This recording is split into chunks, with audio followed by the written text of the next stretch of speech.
Good morning. Kape tayo. Ang hirap talaga ng buhay ng isang na yung sa umaga, yung obligasyon mo eh. Yung pagiging isang magulang kasi parang ano na yun, answer na yun. Pero sa akin lang, payo sa mga kabataan na yun, huwag magmadali sa pag-aasawa. Napakahirap. Enjoy nyo yung pagiging single nyo habang mga bata pa kayo. Kasi pag pumasok kayo sa buhay pamilya, andun na yung obligasyon na dapat mong gampanan. Hindi na mababago yun. Kung ano man yung mga gusto ng gawin, hindi na magagawa. Kasi nandun na yun, yung realidad na isipin yung kuryente, ilaw, tubig, bahay. Andun na lahat.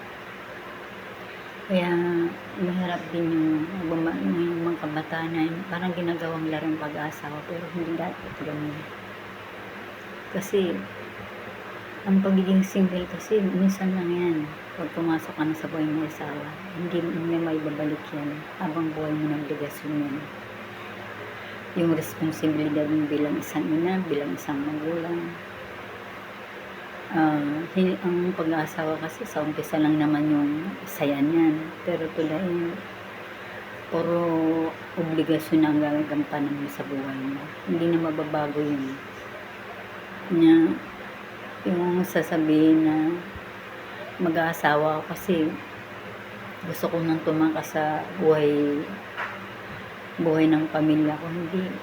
Nagkakamali mga kabataan sa ngayon.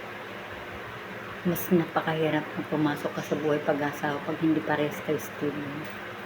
Payo ko sa mga kabataan ngayon, enjoy nyo yung pagiging single nyo. Good morning guys. Thank you.